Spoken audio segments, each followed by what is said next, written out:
Assalamu alaikum wa rahmatullahi wa barakatuh. Hello everyone, it's Zainab. Welcome back to my daily reading of Shi'ism from Quran by Sayyid Jawad Zaidi. So today I'm just going to read you a little bit about the origin of Shia Islam. We're looking at page 119.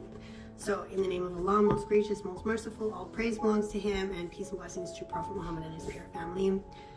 أعوذ بالله من الشيطان الرجيم اللهم صل على محمد وعلى محمد بسم الله الرحمن الرحيم. The friends and followers of Ali alayhi salam believed that after the demise of the Prophet, peace be upon him and his family, the caliphate and religious authority belonged to Ali alayhi salam. This belief, from their consideration of Ali's position and station in relation to the Prophet, peace be upon him and his family, his relation to the chosen among the companions, as well as his relation to Muslims in general. It was only the events that occurred during the few days of the Prophet's final illness that indicated that there was opposition to their view. Contrary to their expectation, at the very moment when the Prophet, peace be upon him and his family, passed away and his body lay still unburied, while his household and a few companions were occupied with providing for his burial and funeral service, the friends and followers of Imam Ali alayhi salam received news about the activity of another group who had gone to the mosque where the community was gathered, faced with this sudden loss of their leader. It was a long sentence.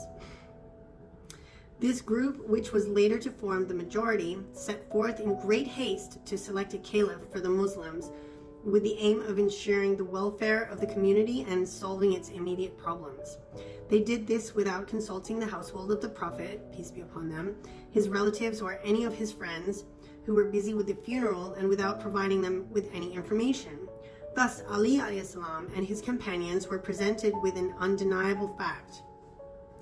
Ali alayhi salam and his friends, such as Salman, Bilal, Abu Dhar, Miqdad, and Ammar, after finishing with the burial of the body of the Prophet, peace be upon him and his family, became aware of the proceedings by which the caliph had been selected. They protested against the act of choosing the caliph by consultation or election, and also against those who were responsible for carrying it out. They even presented their own proofs and arguments, but the answer they received was that the welfare of the Muslims was at stake, and an immediate selection of a caliph was the only solution.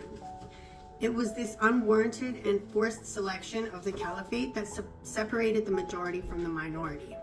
Those who followed Ali alayhi salam were known to the society as the partisans, or Shia, of Ali alayhi salam.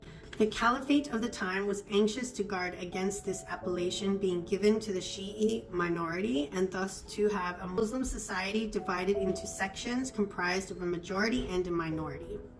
The supporters of the caliph considered the caliphate being a matter of the consensus of the community, and called those who objected the opponents of allegiance. They claimed that the Shia stood, therefore, opposed to Muslim society.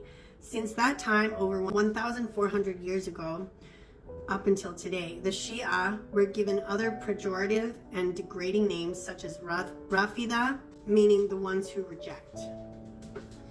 Shi'ism was condemned from the first moment because of the political situation of the time, and thus it could not accomplish anything through mere political protest.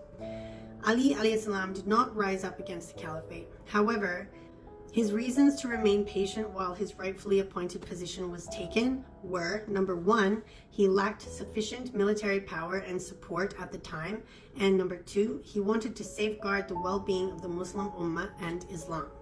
Yet those who protested against the established caliphate refused to surrender to the majority in certain questions of faith, and continued to hold that the succession to the Prophet, peace be upon him and his family, and religious authority belonged by right to Ali alayhi salam.